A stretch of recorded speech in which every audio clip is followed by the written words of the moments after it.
WoraPay, and I'm the last one today, so I'm standing behind you, between you and beers, right? So I have to do something more fun and energizing, right, to keep you in the audience. Thank you all for staying. I was really not expecting that so many people would stay, so thanks for that. So I want to actually talk a bit, and Andrew's two presentations before touched that topic a bit, so I'll probably talk on top if mobile payments, or actually we should stop talking about mobile payments, because to be honest, no one cares about them. So let's see. But we are on the last topic of the mobile payments conference. So what the hell is mobile payment? How do you define here sitting in the audience after the day you were listening? So what's mobile payment and what is it? Zero. Sorry? Zero value. Zero? Zero value. Zero value. Yeah, but I mean, is it anything initiated from the mobile phone? For example, if I log into my banking account and make that 100 euros bank transfer, confirming with my mobile signature, but just a normal SEPA transfer, is that a mobile payment? No. Yes, no? No. No, why not? Yes, it's the last topic. I'll try to make it a bit humor, okay? Don't sleep. Why it's not? It's just simple bank transfer. But I did it through my mobile. Yeah, but there's no difference. It's only a device. It's only a device. But it's not fast. So how do you define a mobile payment? I would join it with instant payment. Mobile payment has to be instant payment. Something initiated from your device that reaches the end user at least, I don't know, 10 seconds. Okay? So it's time. Everyone agrees? No? No? It's actually, I am Swedbank user and you are Swedbank user. So if I do payment from my mobile phone via Swedbank app, you get it in 10 seconds. Yes. So it would look like as a mobile payment, but before that it was described as a regular transfer. It's not mobile payment. So you see, and the other options, just as mentioned in SMS, I initiate SMS through the mobile. Is it a mobile payment? Or if we talk about contactless, an Apple Pay or Android Pay, I actually put my credit or debit card into the app and then touch the phone. Technically, it's the same payment as you touch the contactless card or touch the phone. Looking from the MasterCard, for example, perspective, with the little flag that's from mobile. So is a tap with Apple Pay a mobile payment? Yeah, 3 o'clock. Is a tap with mobile phone, like a contactless, a mobile payment? Should be. Okay, the conference was very bad. After 6 or 7 topics, no one has a clue what we were talking about. Now, actually it points out that actually we're using lots of buzzwords, and that makes a lot of confusion. And I agree with Andrew's comment that mobile payments is such a bad brand, because when someone says mobile payments, then they talk anything about everything. Now it's very convenient to cite, for example, contactless payments that are getting very popular in the United Kingdom, and you get very good numbers. And sometimes journalists write that this is a mobile payment numbers, while actually 99% of those contactless payments is contactless card, and only very small amount of those are made through actual mobile contactless payments, right? So be aware that mobile payment is actually a buzzword. And once you look at any statistics data, let's first ask what we're talking about, okay? I have no clue what's the right answer. I would rather skip this word mobile payment and talk about user experience, what we are getting out of it, or why we want this technology. So that's what I'll try to do. And I'll try to show you 3 videos of the mobile payment apps, and let's discuss about them. As I said, it's a last topic, so I don't want to be boring lecture or I want to find a way to engage you. It's very hard, but I'll try. Okay, let's look at the first one. It's a new beginning that starts with a familiar question. Where to? It's a question you ask yourself every day. And now it will kick off countless trips in cities around the world.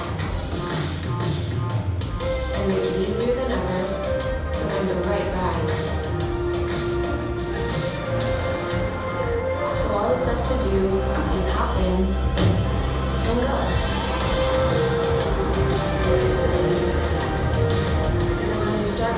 want to be,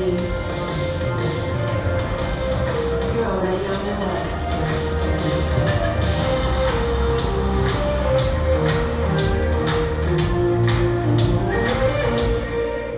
And I have nothing to do with these companies. I just wanted to have it so everyone knew what company is, right? It's Uber. So the question, and you saw the video about the payment app Uber. That's a payment app. You just pay for your taxi. That's essentially what it does, isn't it? So, did we pay? Did you see anyone paying in that video? No. Was it a mobile payment? But payment actually happened. As we all know, they don't write us for free, right? Exactly. Was it a mobile payment? Yes. No. Yes, no. So? Who said yes? Why it's a mobile payment? It is a buzzword. But someone said, You have to use your mobile phone at some point in the next video. yeah. And someone said no. Why? Through the bank transfer or paid by card. Card is usually, I don't think they support bank transfers unless you're on a company account. Yeah, so because it's a card transaction, it's not because you use the mobile phone, it's yes, right? So it's additional, or actually maybe it's an invisible payment. Maybe actually we had a taxi or driving experience rather than payment, and we don't want to think about the payment. Payment is that boring piece of our process that's very, very annoying, right? And they managed to solve it. And we can debate now how much of mobile payments Uber is driving, but is that a more good debate? Maybe we can think where we can use experiences like that. Okay, another video which probably also can recognize. Wouldn't it be great if you could get a jump start on your favorite jump start? Introducing mobile order and pay on the Starbucks app.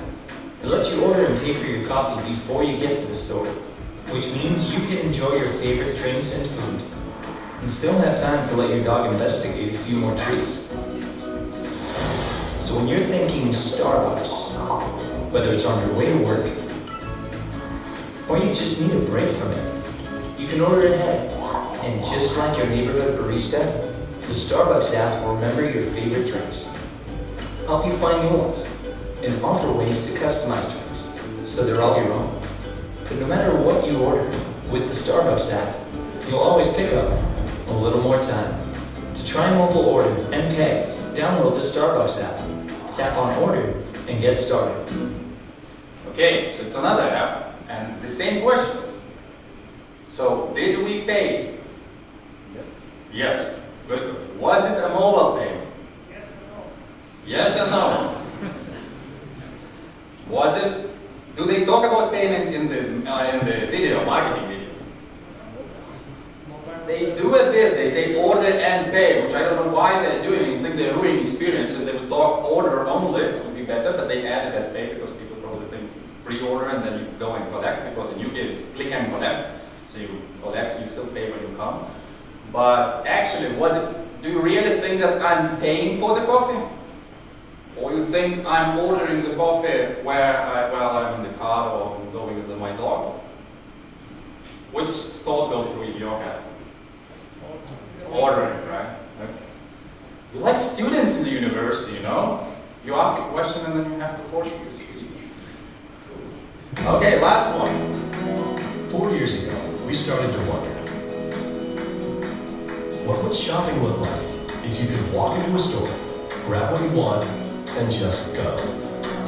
What if we could weave the most advanced machine learning, computer vision, and AI into the very fabric of a store, so you never have to wait in line? No lines, no checkouts, no registers. Welcome to Amazon Go. Use the Amazon Go app to enter. Then put away your phone and start shopping. It's really that simple. Take whatever you like. Anything you pick up is automatically added to your virtual cart.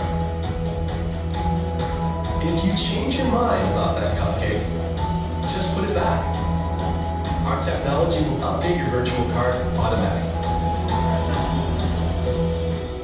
So, how does it work? We used computer vision, deep learning algorithms, and sensor fusion, much like you'd find in self-driving cars. We call it Just Walk Out technology. Once you've got everything you want, you can just go.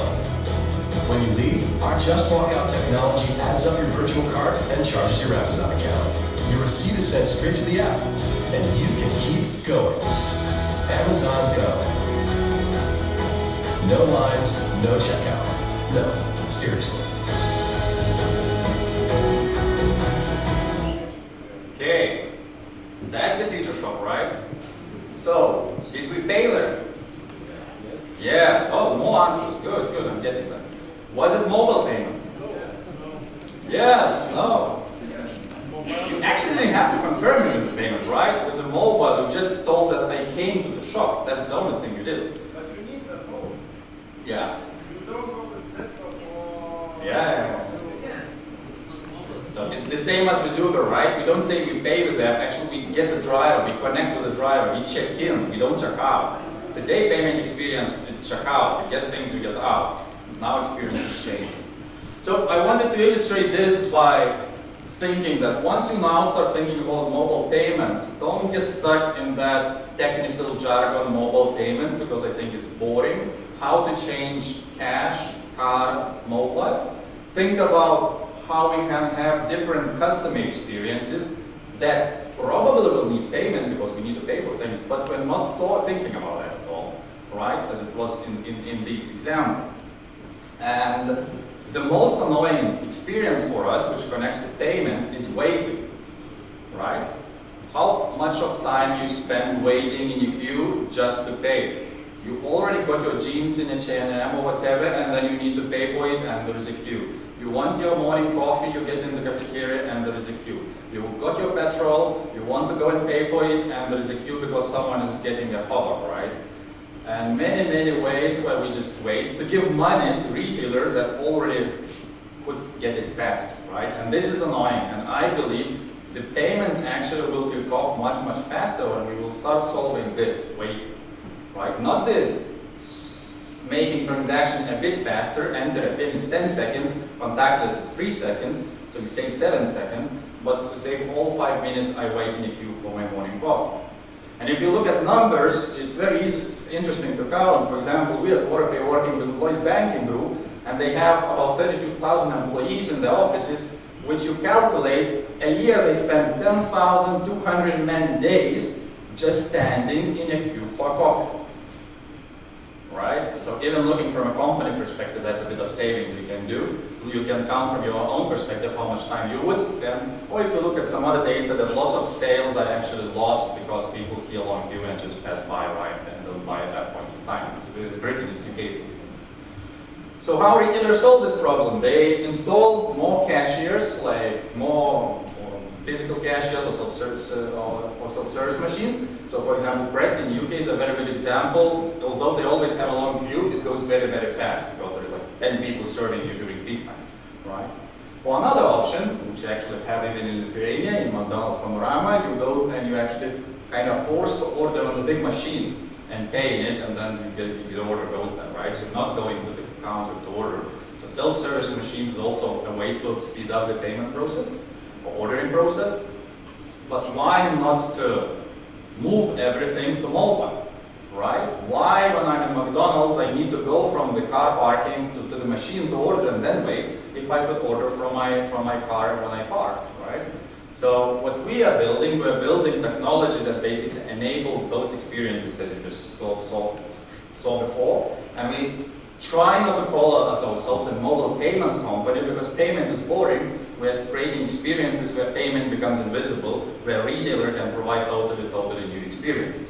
So we already discussed one thing is order and pay, so basically pre-ordering what you can get in advance, right? You're in the street, you want something, you just order, and once you come, it's already made for you. Or another is a shop and pay, it's a bit like Amazon Go example, where you come to the store, you collect what you wanted, but you don't need to go to the queue to pay. You can self-check out yourself, pay from your phone, and just leave. Of course, very important, loyalty has to be built in, because every retailer talks about loyalty. But again, it's very, very easy to build in because everything is connected to your phone numbers and your device, so we already know who you are and your ID. So it's very, very easy to do that, and retailers can work on that data and do a lot. But what I find in the market that most today's mobile payment companies or apps or these mobile wallets are focusing on loyalty. They say for the retailer, we will collect client's data, so force him to use mobile app. So very often you are forced, when you come to pay, they say pay with mobile because we will collect data about you and retailer can offer loyalty. But as for a consumer, for me, it's like no incentive why I should change my habit instead of paying with card. So it's good for retailer, but it's no incentive for the client unless they offer a big discount for you to do that. We believe that first we need to talk about these experiences, that we don't say pay with mobile, we say pre-order, save your time, don't wait in the queue, and loyalty just goes as built-in feature. So switching this idea upfront. And it seems it's working. As I mentioned, we launched the Vilnius banking group, and this is a quote from them. They wrote, it's really clients are engaging and getting. Half of the building employees downloads the apps and starts using it, so that's a great number compared to anything in the market. And we got one third of all orders during peak time coming on mobile. Starbucks got 20%, because of course they're a big chain. They're quoting now that during peak time they get about 20%. So we are getting it. So basically we're building Starbucks experience for any retailer, a technology company that helps any company to get that experience. So I started talking about numbers. Starbucks says that 20% of the orders goes, and if you look in general, in the United States, they say this mobile ahead industry will be very, very big, $1 billion, because that's where the market is going. And even more, this created as a partnership with Vilnius banking group, so we actually now, it's not yet publicly announced, press release should be coming soon, but we actually work on partnership, and now in UK, Vilnius banking group is providing our technology to their retail client, to the corporates that they serve. So again, proves that banks are actually looking for innovations, as Darius mentioned at the beginning, and they're looking for technology companies like us that they could bring these innovations to their customers, to their retailers, and business customers. But because we are in Rise, I need to tell also about the Barclays. I'm very happy that these three guys, Darius, Donatas, and Paulius, is helping companies like us from Lithuania to connect. And actually, today we are launching in the Barclays building our service, and next week in the IT center. So actually, being part of Rise Vilnius really helps Lithuanian companies to move forward. So thank you guys a lot for that.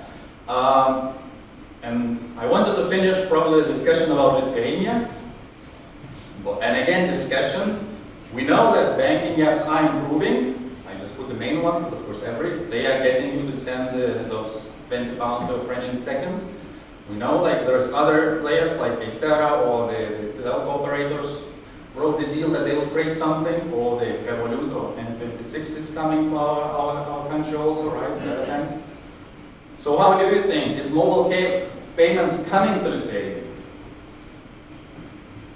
What's your feeling after today's all day? Have to? Well, I'm now in Lithuania and from Lithuania, but spending quite a lot of time in UK. I think we will need to wait for it. I think it depends how we define mobile payments. If we define them as peer-to-peer payment, that probably will come quite fast because we need that, right? But if we talk about anything further, more interesting payment scenarios, Apple Pay and Samsung Pay won't come fast because we are a small country and many things to do, so we got 5 years, I would guess, at least 4 or 5 years behind. But if we want to build new experiences, we could. We have all capabilities and technology. It's a question if Lithuanian retailers are ready to provide such experiences, right, as we saw in videos. It's a bit of learning, and we tried to work with you. We got quite a bad backfire. You know, they want to do business as usual. So again, I'm not very optimistic with Lithuania in this case. I believe it will be very, very hard to get it here. And again, it's just because we're small. But if you want to try such experience, right now you can download the WoraPay app by WoraPay and order very good coffee from the cafeteria here. And you will get notification when your coffee is ready, so you can't sit down here, don't need to queue. And you can try that experience. So this cafeteria taste map is actually has that opportunities running the service. So those who want to try it, you can do it. Otherwise, you will go to the queue for the beer cup, right? So to finish it up, I believe we believe in WoraPay that new retail experiences are emerging, and this is what will kick off. Of course, it will kick off in the bigger markets like UK or United States, Germany, but it will come to us. But once we think, we have to start thinking that there won't be cashiers, there won't be payment card terminals, there won't be self-service terminals like self-checkout machines. We will start doing everything from mobile phone because we can. Now the only question when retailers will start providing these experiences. And I hope we won't call them mobile payments, we will call them very good user experiences powered by whatever payment type is there. Thank you, and if you have any questions, I'm happy to answer.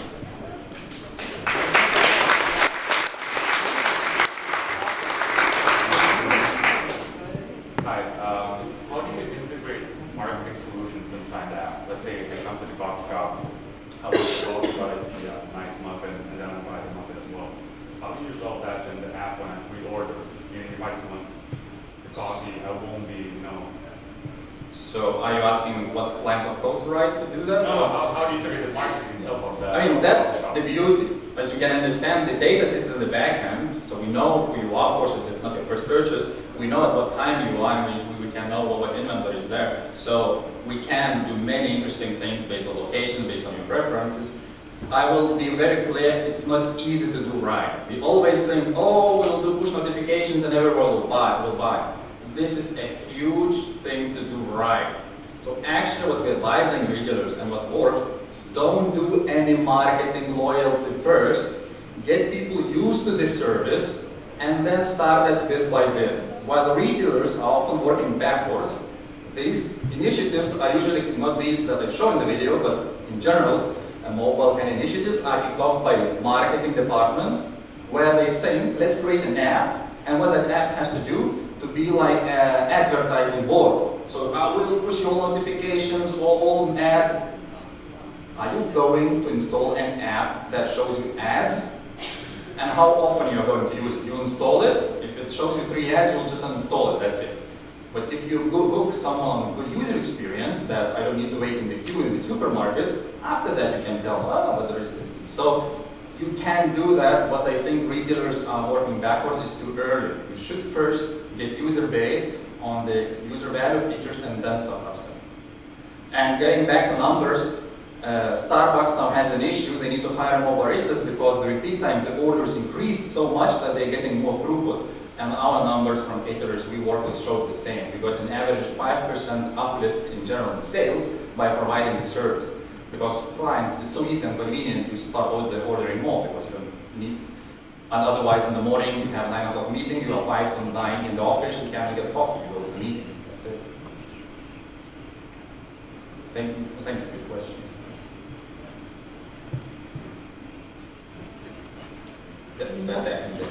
Oh, sorry.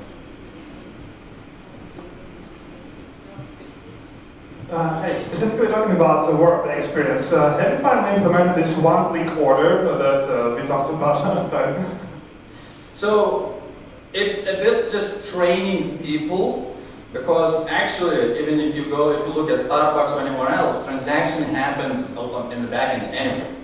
So the signing is actually, if you use credit card, even by European law, you don't need to sign a transaction. Like if it's a SEPA transaction, if it's a bigger amount than 50 euros, I think in Lithuania, you must sign it by the law. If it's credit card transaction, even 1,000 euros, you can go automatically as soon as you get a consent for that before. So technically, we could allow just you either swipe or just press the button. We just, as usual, advise at the beginning, add some kind of security measurement, for example, PIN code you created. So you feel secure that no one will steal the data, or your card, but technically it's possible. It's just training people to get there. Like 3 years ago, my friend said, I will never ever put my card on any app. Then he got Uber, he put it once, and then they said, so put it on WoraPay now. Okay, I'll put it now. So it's a threat thing.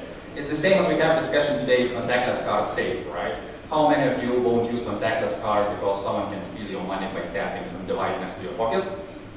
And that's the discussion that's going on today in trade. So it's just a security measurement to feel useful. Any other question? That was a question.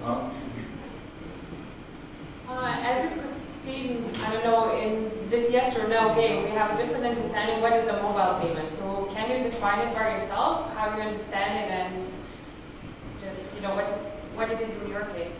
So if I would be a Bank of Lithuania or any guy promoting mobile payments, I would take as broad definition as possible because that gives you the best numbers.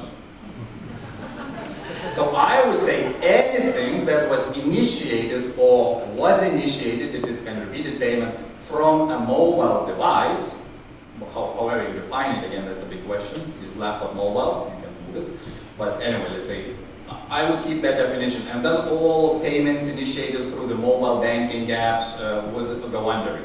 That would kind of give us a boost and trust, because that would kind of, the number would be at least meaningful.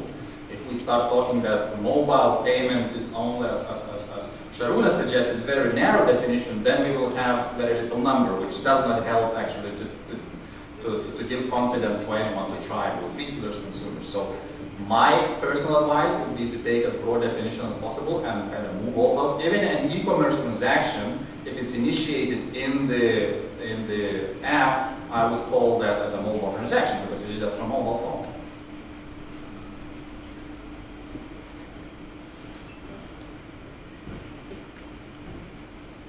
Any other questions?